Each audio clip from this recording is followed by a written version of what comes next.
ಸ್ನೇಹಿತರೆ ನಮಸ್ತೆ. ನಾಡು ನುಡಿ ಯೂಟ್ಯೂಬ್ ಚಾನಲ್ಗೆ ನಿಮಗೆಲ್ಲ ಸ್ವಾಗತ. ಸ್ನೇಹಿತರೆ, ನವೆಂಬರ್ ತಿಂಗಳು ಕಳೆದು ಡಿಸೆಂಬರ್ ತಿಂಗಳು ಇನ್ನೇನು ಆರಂಭವಾಗ್ತಾ ಇದೆ. ಡಿಸೆಂಬರ್ ತಿಂಗಳ ಆರಂಭದಲ್ಲಿಯೇ ದೇಶಾದ್ಯಂತ 5 ಹೊಸ ನಿಯಮಗಳು ಜಾರಿಗೆ ಬರ್ತಾ ಇದೆ. ದೇಶದಲ್ಲಿ ಜಾರಿಗೆ ಬರುತ್ತಿರುವ ಈ 5 ಹೊಸ ನಿಯಮಗಳು ನೇರವಾಗಿ ಸಾರ್ವಜನಿಕರ ಮೇಲೆ ಪರಿಣಾಮವನ್ನು ಉಂಟು ಮಾಡಲಿದೆ. ಹಾಗಾದರೆ ಡಿಸೆಂಬರ್ 1ರಿಂದ ದೇಶಾದ್ಯಂತ ಜಾರಿಗೆ ಬರುತ್ತಿರುವ 5 ಹೊಸ ನಿಯಮಗಳು ಯಾವುದು ಅನ್ನೋದರ ಬಗ್ಗೆ ಸಂಪೂರ್ಣ ಮಾಹಿತಿಯನ್ನು ಈ ವಿಡಿಯೋದಲ್ಲಿ ನಾವು ನಿಮಗೆ ತಿಳಿಸಿಕೊಡ್ತೀವಿ. ವಿಡಿಯೋ ತುಂಬ ಇನ್ಫಾರ್ಮೇಟಿವ್ ಆಗಿದೆ, ಎಲ್ಲೂ ಸ್ಕಿಪ್ ಮಾಡದೆ ನೋಡಿ, ಹಾಗೂ ಈ ಮಾಹಿತಿಯನ್ನು ಪ್ರತಿಯೊಬ್ಬರಿಗೂ ಶೇರ್ ಮಾಡಿ. ಸ್ನೇಹಿತರೆ, ಮೊದಲನೇದಾಗಿ 60 ವರ್ಷ ಮೇಲ್ಪಟ್ಟವರಿಗೆ ಡಿಸೆಂಬರ್ 1ನೇ ತಾರೀಕಿನಿಂದ ಹೊಸ ನಿಯಮ ಜಾರಿಗೆ ಬರಲಿದೆ. ನವೆಂಬರ್ 30 ಜೀವನ ಪ್ರಮಾಣ ಪತ್ರವನ್ನು ಸಲ್ಲಿಸಲು ಕೊನೆಯ ದಿನಾಂಕವಾಗಿರುತ್ತೆ. ನವೆಂಬರ್ 30ರ ಒಳಗಾಗಿ ಜೀವನ ಪ್ರಮಾಣ ಪತ್ರವನ್ನು ಸಲ್ಲಿಸದೇ ಇದ್ದರೆ ಅವರು ಡಿಸೆಂಬರ್ ತಿಂಗಳಿಂದ ಪಿಂಚಣಿ ಹಣವನ್ನು ಪಡೆದುಕೊಳ್ಳಲು ಸಾಧ್ಯವಿಲ್ಲ. ಡಿಸೆಂಬರ್ ತಿಂಗಳಿಂದ ಪಿಂಚಣಿ ಹಣವನ್ನು ಪಡೆದುಕೊಳ್ಳಬೇಕಾದರೆ ನವೆಂಬರ್ 30ರ ಒಳಗಾಗಿ ಕಡ್ಡಾಯವಾಗಿ ಎಲ್ಲ ಹಿರಿಯ ನಾಗರಿಕರು ಜೀವನ ಪ್ರಮಾಣ ಪತ್ರವನ್ನು ಸಲ್ಲಿಸಬೇಕು. ಇನ್ನು ಎರಡನೇದಾಗಿ ಏಕೀಕೃತ ಪಿಂಚಣಿ ಯೋಜನೆಗೆ ಸಂಬಂಧಪಟ್ಟಂತೆ ದೇಶಾದ್ಯಂತ ಹೊಸ ನಿಯಮ ಜಾರಿಗೆ ಬರಲಿದೆ. ಡಿಸೆಂಬರ್ ತಿಂಗಳಲ್ಲಿ ಏಕೀಕೃತ ಪಿಂಚಣಿ ಯೋಜನೆಯನ್ನು ಆಯ್ಕೆ ಮಾಡಿಕೊಳ್ಳುವ ಗಡುವು ಕೂಡ ಮುಕ್ತಾಯವಾಗುತ್ತೆ. ಕೇಂದ್ರ ಸರ್ಕಾರಿ ನೌಕರರು ಏಕೀಕೃತ ಪಿಂಚಣಿಯನ್ನು ಆಯ್ಕೆ ಮಾಡಿಕೊಳ್ಳಲು ನವೆಂಬರ್ 30 ಕೊನೆಯ ದಿನಾಂಕವಾಗಿದೆ.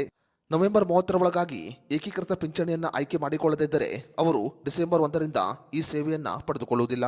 ಡಿಸೆಂಬರ್ 1ರಿಂದ ಏಕೀಕೃತ ಪಿಂಚಣಿ ಯೋಜನೆಯನ್ನು ಆಯ್ಕೆ ಮಾಡಿಕೊಳ್ಳುವ ಗಡುವು ಮುಕ್ತಾಯವಾಗುತ್ತೆ. ಇನ್ನು ಮೂರನೇದಾಗಿ ಡಿಸೆಂಬರ್ 1ನೇ ತಾರೀಕಿನಿಂದ ಸಿಎನ್ಜಿ ಮತ್ತು ಪಿಎನ್ಜಿ ಬೆಲೆಯಲ್ಲಿ ಭಾರಿ ಪ್ರಮಾಣದಲ್ಲಿ ಬದಲಾವಣೆಯಾಗಲಿದೆ.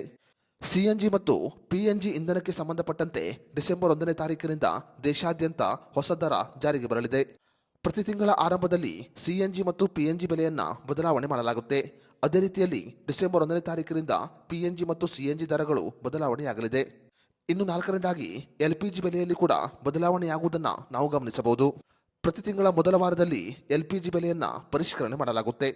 ಅದೇ ರೀತಿಯಲ್ಲಿ ಡಿಸೆಂಬರ್ 1ನೇ ತಾರೀಕಿನಂದು ಎಲ್ಪಿಜಿ ಬೆಲೆಯಲ್ಲಿ ಭಾರಿ ಪ್ರಮಾಣದಲ್ಲಿ ಪರಿಷ್ಕರಣೆಯಾಗುವ ಸಾಧ್ಯತೆ ಇದೆ. ಮೂಲಗಳಿಂದ ತಿಳಿದು ಬಂದಿರುವ ಮಾಹಿತಿಯ ಪ್ರಕಾರ ಕಮರ್ಷಿಯಲ್ ಗ್ಯಾಸ್ ಸಿಲಿಂಡರ್ ಬೆಲೆಯಲ್ಲಿ ಸುಮಾರು 75 ರೂಪಾಯಿ ಇಳಿಕೆಯಾಗುವ ಸಾಧ್ಯತೆ ಇದೆ ಅಂತ ಅಂದಾಜು ಮಾಡಲಾಗಿದೆ. ಇನ್ನು ಕೊನೆಯದಾಗಿ ತೆರಿಗೆ ನಿಯಮಕ್ಕೆ ಸಂಬಂಧಪಟ್ಟಂತೆ ಕೆಲವು ಹೊಸ ನಿಯಮಗಳು ಡಿಸೆಂಬರ್ 1ನೇ ತಾರೀಕಿನಿಂದ ಜಾರಿಗೆ ಬರ್ತಾ ಇದೆ.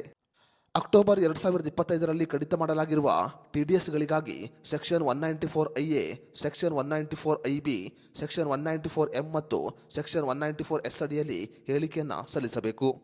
ಈ ಹೇಳಿಕೆಯನ್ನು ಸಲ್ಲಿಸಲು ನವೆಂಬರ್ 30 ಕೊನೆಯ ದಿನಾಂಕವಾಗಿದೆ. ಡಿಸೆಂಬರ್ 1ನೇ ತಾರೀಕಿನಿಂದ ಟಿಡಿಎಸ್ಗಳಿಗೆ ಸಂಬಂಧಪಟ್ಟಂತೆ ಕೆಲವು ಕಾರ್ಯಗಳು ಸ್ಥಗಿತವಾಗುತ್ತೆ. ಡಿಸೆಂಬರ್ 1ನೇ ತಾರೀಕಿನಿಂದ ಈ 5 ನಿಯಮಗಳು ಕಡ್ಡಾಯವಾಗಿ ದೇಶಾದ್ಯಂತ ಜಾರಿಗೆ ಬರಲಿದೆ.